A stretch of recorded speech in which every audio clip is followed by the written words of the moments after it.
Quel est, selon vous, le problème fondamental de l'être humain, le gros problème du monde, Manque c'est de quoi? communication. Le stress. La famine, la violence. Il en veut toujours à son prochain. Ben, c'est que les gens sont beaucoup trop individualistes. C'est la haine, la chicane. L'esprit de vengeance. Le capitalisme. Le problème fondamental de l'être humain. Ses pensées, ses opinions.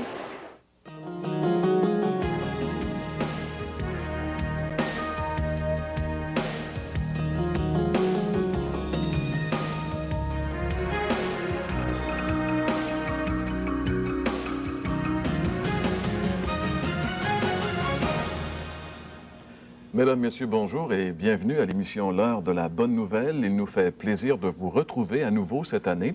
En ce qui nous concerne, eh bien, c'est la 38e année, 38e série de L'heure de la bonne nouvelle qui est présentée sur différentes stations de télévision à travers le Québec depuis 1964. Cette année, nous avons choisi d'exploiter un thème qui s'appelle « Questions d'hommes et réponses de Dieu ». Ce qui veut dire qu'au cours des 13 prochaines semaines, suivez-nous et avec nous, vous découvrirez à travers la parole de Dieu, la Bible, les réponses que Dieu nous donne aux questions les plus fondamentales que nous, les hommes, nous posons. Et pour faire ce travail, j'ai le plaisir d'avoir avec moi, encore une fois cette année, mes collègues de toujours, François Fréchette. Bonjour Jean-Pierre. Ainsi que Gaston Jolet. Bonjour Jean-Pierre. Gaston qui sera peut-être un petit peu moins présent à l'écran cette année, mais qui sera tout aussi présent à l'arrière-plan pour le travail de ces émissions. Dans le cadre de ce thème, justement, questions d'hommes et réponses de Dieu, aujourd'hui, nous allons nous interroger sur qu'est-ce qui est le problème numéro un, le problème fondamental de l'être humain. Pourquoi l'homme a des problèmes? Pourquoi est-ce qu'il y a de la difficulté à vivre en couple, les divorces, les familles qui éclatent, les problèmes sociaux importants, les guerres également? Eh bien, j'aurai le plaisir d'être l'invité, prédicateur invité, c'est spécial, pour vous diriger justement dans les Écritures pour que nous puissions ensemble découvrir cette réponse de Dieu. Notre artiste invité, ou je devrais dire nos artistes invités cette semaine, Sylvain et Ninon Paradis. François, lorsque justement on interroge les gens puis on leur demande quel est selon eux le problème fondamental, on a des réponses très intéressantes comme on l'a vu et très souvent c'est quand même assez près de ce que la Bible dit. C'est ça, Jean-Pierre. C'est intéressant parce que c'est non seulement tout près, mais c'est les effets secondaires directs du problème fondamental qu'on va voir ensemble aujourd'hui parce que la Bible a une réponse finalement formidablement claire à nous donner.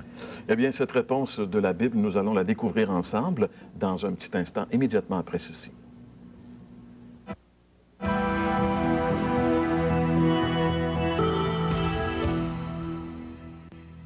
Pourquoi les prisons, les hôpitaux et les cimetières?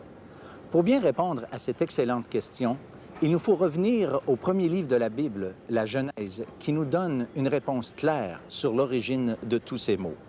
La Bible nous rapporte qu'au début de la création, tout ce que Dieu avait fait était très bon. Dieu a donné à l'homme le privilège de jouir de la belle création avec une seule restriction.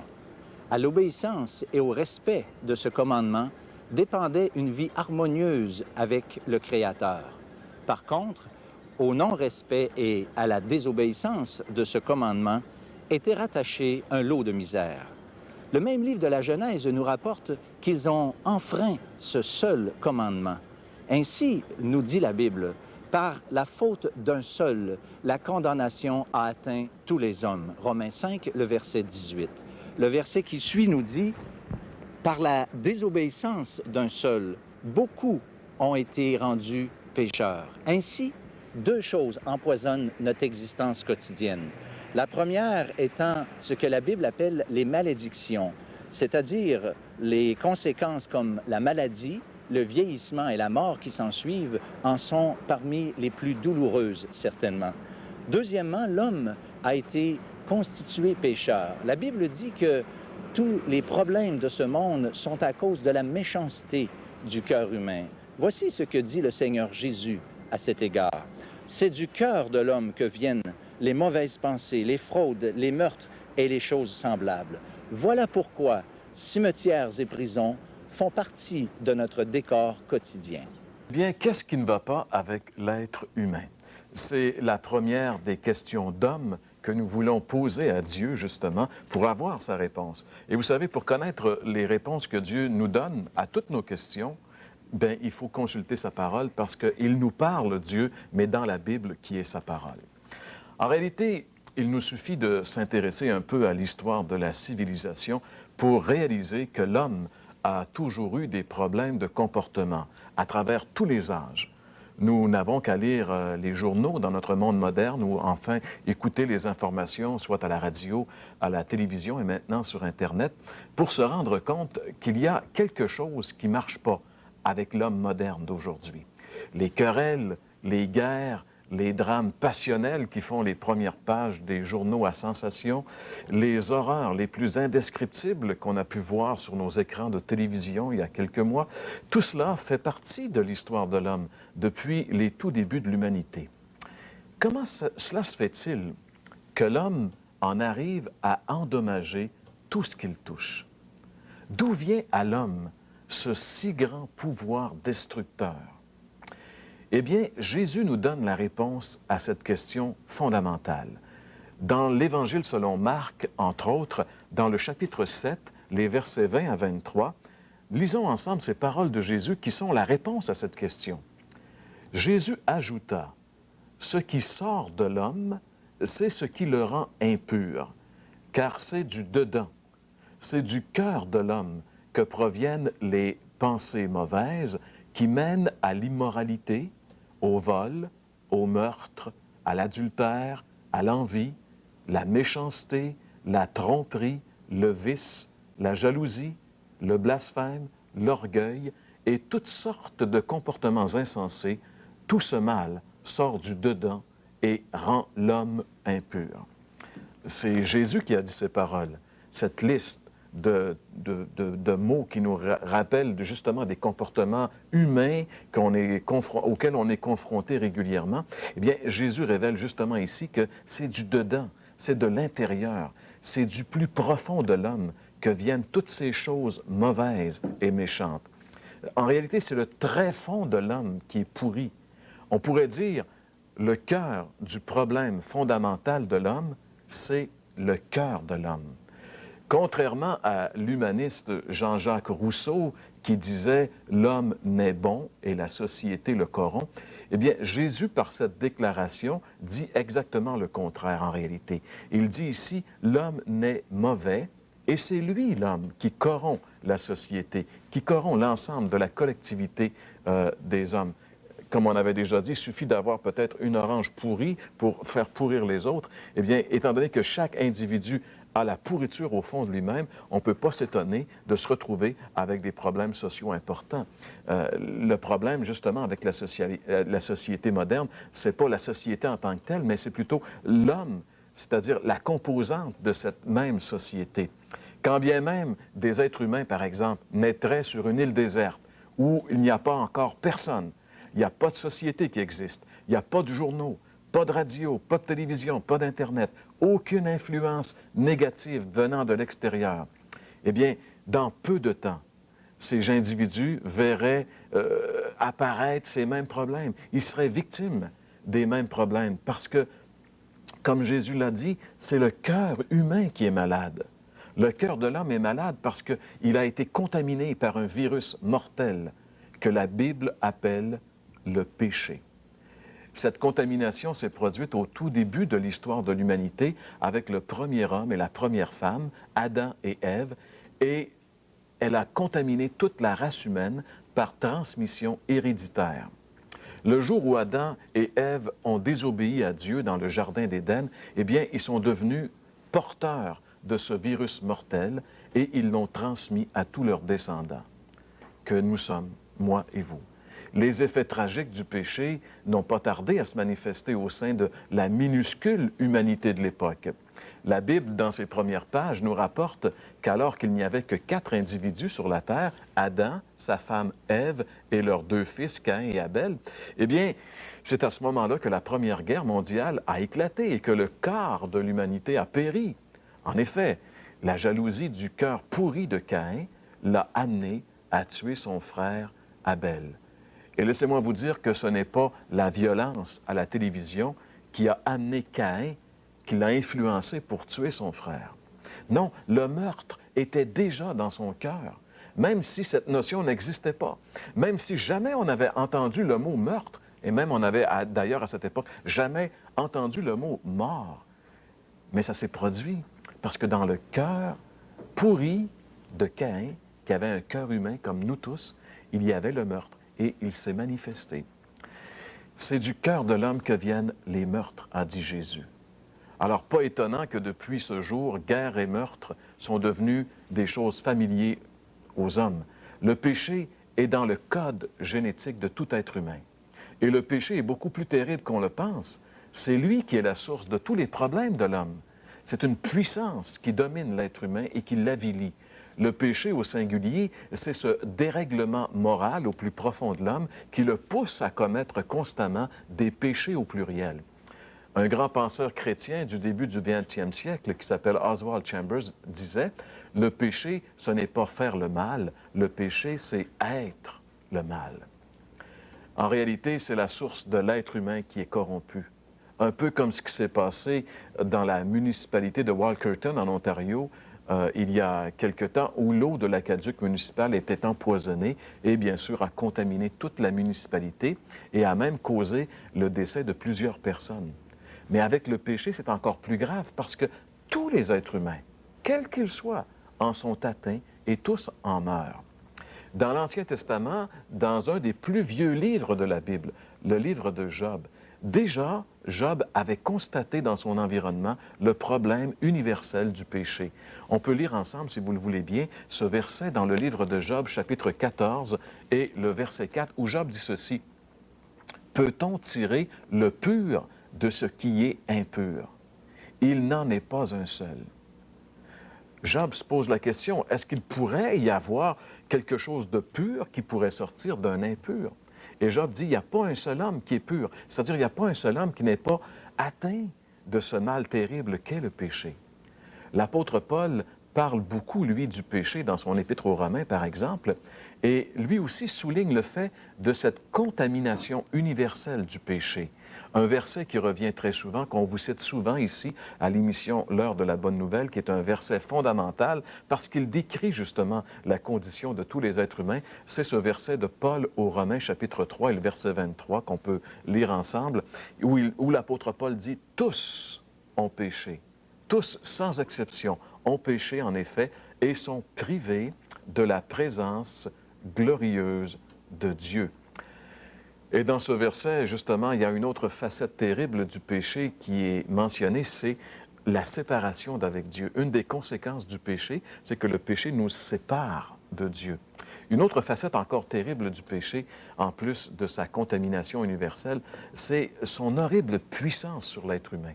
Le péché réduit l'homme à l'état de marionnette, d'une marionnette que le péché manipule tout à fait comme il veut. C'est horrible quand on y pense. Au niveau de la dépendance, on peut dire que le péché est encore plus puissant que la plus puissante de toutes les drogues qui existent. C'est lui, le péché, qui, sous le couvert, par exemple, de l'amour de l'argent, va faire d'un individu ce que les psychologues modernes appellent un joueur compulsif, c'est-à-dire un être humain qui n'a plus aucune force de résister à l'attraction du jeu et qui peut même en arriver à le détruire complètement. C'est lui, le péché, qui, sous le couvert de la passion charnelle, va ruiner des familles entières et amener même très souvent, en plus de la honte et de la déchéance, une fin tragique dans la mort violente, comme il en est question dans tous nos journaux et dans tous nos bulletins d'information. Jésus a décrit tout le mal qui peut sortir du cœur de l'homme. Relisons ensemble ces paroles de Jésus dans Marc, chapitre 7, versets 21 et 22, et arrêtons-nous sur chacun des mots que Jésus déclare ici. Jésus dit ceci dans ce verset. Il dit que c'est du cœur de l'homme. C'est ce qui sort de l'homme qui le rend impur, car c'est du dedans, c'est du cœur de l'homme que sortent les choses qui sont l'immoralité, le vol, le meurtre, l'adultère, l'envie, la méchanceté, la tromperie, le vice, la jalousie, le blasphème, l'orgueil, les comportements insensés. Tout cela sort du cœur de l'homme. C'est ce que Jésus a déclaré. Il y a des gens qui s'imaginent que le cœur de l'homme, c'est quelque chose de beau, de magnifique. Mais Jésus, qui pouvait pénétrer le cœur de l'individu, le plus profond de l'homme, a comme mis en lumière ce qu'il y avait au plus profond de l'homme. Et c'est terrible lorsqu'on lit chacune de ces paroles et qu'on s'attarde un peu pour savoir ce que c'est. Eh bien, tout cela sort du cœur de l'homme. Parfois, bien sûr, ça se traduit en action. Mais parfois, ce n'est qu'en pensée. Peut-être que vous n'avez jamais tué quelqu'un, mais combien de fois avez-vous pensé à tuer quelqu'un? Combien de fois avez-vous eu des pensées de haine à l'égard de quelqu'un que si vous aviez eu toutes les situations atténuantes, peut-être que vous l'auriez tué? Vous savez, dans le Sermon sur la montagne, Jésus a déclaré que si un homme convoite une femme dans sa tête, bien, il a déjà commis l'adultère avec elle. Le péché, il est à la fois dans la pensée et dans l'action. Le péché est beaucoup plus puissant qu'on le croit. Et vous savez, aucun homme n'a la force de lui résister. On ne peut pas résister au péché. Il nous domine. C'est ce que l'apôtre Paul développe dans le chapitre 7 de son Épître aux Romains, lorsqu'il dit justement, lorsqu'il parle de sa propre situation, et il dit ceci. On peut lire ensemble dans Romains chapitre 7, les quelques versets. Paul dit « Car je sais que le bien n'habite pas en moi, c'est-à-dire dans ce que je suis par nature. Vouloir le bien est à ma portée, mais non l'accomplir. Je ne fais pas le bien que je veux, mais le mal que je ne veux pas faire, je le commets. Si donc je fais ce que je ne veux pas, ce n'est plus moi qui le fais, mais c'est le péché qui habite en moi. » Dieu nous révèle clairement ici dans sa parole combien la domination du péché est puissante et combien il est impossible à l'homme de s'en sortir tout seul. Et le tour de force du péché a été de faire croire à l'homme moderne et évolué qu'il n'était qu'une vieille notion périmée, complètement dépassée, à laquelle seuls quelques dinosaures religieux s'accrochent encore. Mais pendant ce temps, le péché ne cesse de détruire les individus, les couples, les familles, les nations, l'humanité au complet. Jésus a déclaré que c'est le plus profond de l'homme qui est contaminé et que c'est du cœur de l'homme que viennent tous les problèmes de l'humanité. Si le cœur de l'homme est la source de toute méchanceté et qu'il est incurable, eh bien, il n'y a qu'une seule solution, c'est un changement de cœur. Eh bien, c'est exactement ce que Dieu propose à l'homme, sur une base individuelle, un changement radical de cœur. Ton cœur est pourri, eh bien, Dieu te propose de le changer. Une transplantation cardiaque. Voilà ce que Dieu propose à l'homme. Et cela, mes amis, ce n'est pas nouveau. Déjà, il y a plusieurs millénaires, dans l'Ancien Testament, le prophète Ézéchiel avait prophétisé que c'était ce que Dieu voulait faire avec l'être humain. Lisons ensemble Ézéchiel chapitre 36, les versets 25 et 26. Dieu dit, « Je répandrai sur vous une eau pure, afin que vous deveniez purs. Je vous purifierai de toutes vos souillures et de toutes vos idoles. Je vous donnerai un cœur nouveau et je mettrai en vous un esprit nouveau. J'enlèverai de votre être votre cœur dur comme la pierre et je vous donnerai un cœur de chair. » Pour Dieu, le problème de l'homme, c'est le péché qui a corrompu son cœur. Mais le désir de Dieu et la possibilité que Dieu a, c'est de changer le cœur de l'homme pécheur. Vous savez, Dieu ne changera pas maintenant la société au complet, mais chaque individu personnellement qui le voudra sur une base personnelle. Le remède de Dieu pour le péché de l'homme, c'est le don gratuit de son Fils qui a porté nos péchés sur la croix du Calvaire afin que nous soyons pardonnés pour tous nos nombreux péchés et que nous soyons transformés de l'intérieur pour être enfin libérés de la puissance tyrannique du péché. Ça, mes amis, c'est le message central de toute la Bible. C'est le cœur même de la bonne nouvelle, de l'Évangile.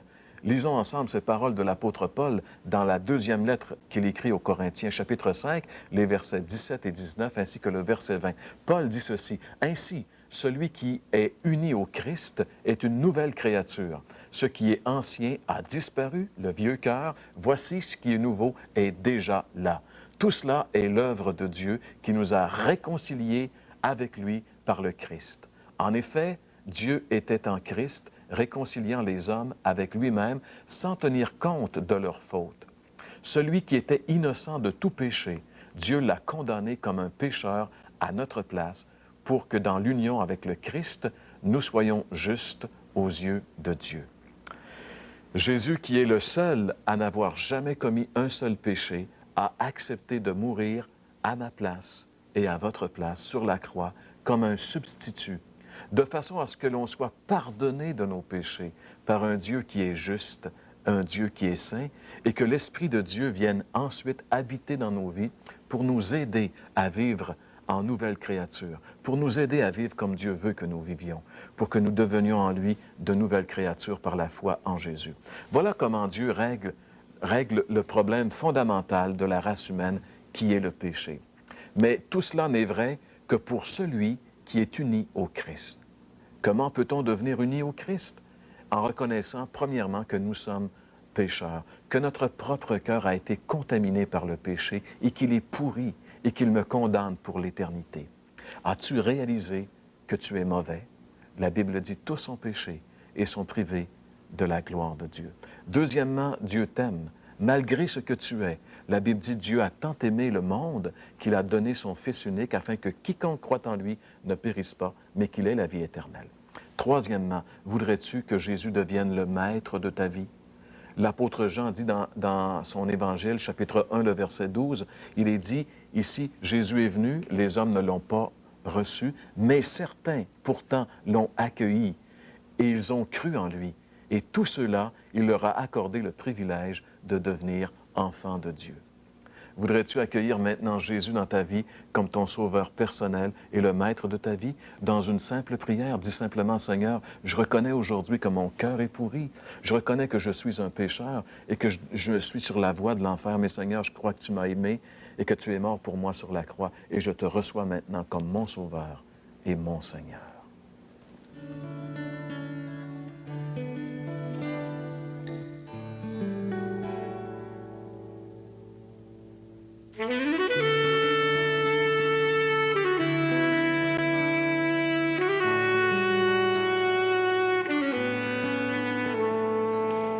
Es-tu prisonnier de l'alcool? Te sens-tu pris dans un piège? Es-tu un esclave de la drogue? Veux-tu toujours vivre dans un rêve? Si dans ton cœur tu aimerais trouver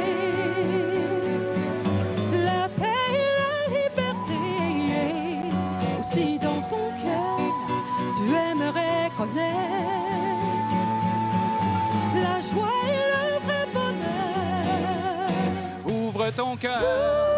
ouvre ton cœur. Dieu t'aime et désire ton bonheur.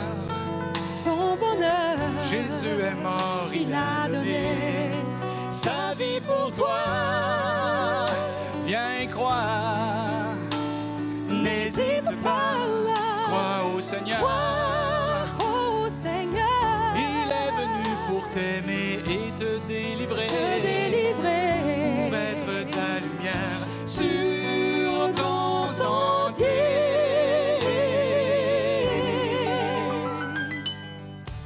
Es-tu déçu dans ta vie? Crois-tu que rien ne peut changer? Es-tu pris par la maladie sans aucune raison d'espérer? Si dans ton cœur tu aimerais trouver la paix et la liberté, ou si dans ton cœur tu aimerais connaître la joie et le vrai bonheur, ouvre ton cœur. ouvre ton cœur. Dieu t'aime et désire ton bonheur. Ton bonheur, Jésus est mort, il a donné sa vie pour toi. Viens croire, n'hésite pas, crois au Seigneur. au Seigneur. Il est venu pour t'aimer et te délivrer, pour être ta lumière sur ton sentier.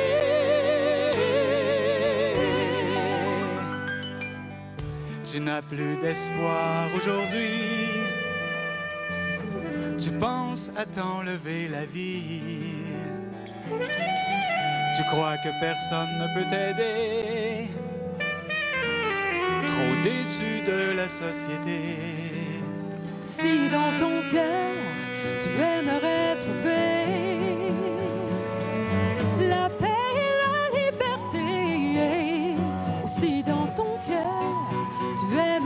connaît la joie et le vrai bonheur. Ouvre ton cœur, Ouvre ton cœur, Dieu t'aime et désire ton bonheur. ton bonheur. Jésus est mort, il a donné sa vie pour toi. Viens croire, n'hésite pas, crois au Seigneur. Oh Seigneur, Il est venu pour t'aimer et te délivrer, pour être ta lumière sur ton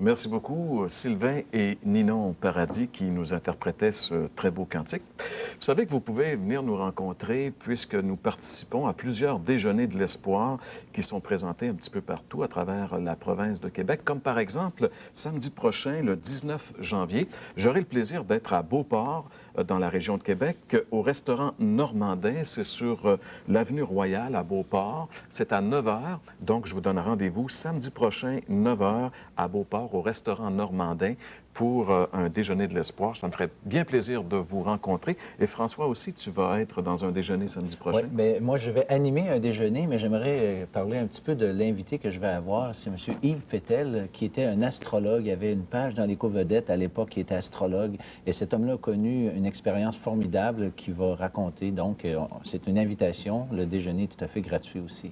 Et c'est à Saint-Jean-Chrysostome? C'est à Saint-Jean-Chrysostome, au Pizza Royale, sur la rue Commerciale, à 9 h, le 19 janvier prochain. Donc, pour les gens de la région de Québec, autant sur la rive sud que sur la rive nord, vous pouvez venir nous rencontrer, soit François sur la rive sud et moi sur la rive nord. Et puis, bien sûr, si vous avez des choses, des questions, vous pouvez toujours nous rejoindre à l'adresse que vous allez avoir dans un petit instant, soit l'adresse de courrier normal ou encore notre nouvelle adresse électronique. C'est tout le temps qu'on avait pour aujourd'hui. On vous souhaite de passer une bonne semaine et on vous convie la semaine prochaine pour une autre émission de l'heure de la bonne nouvelle.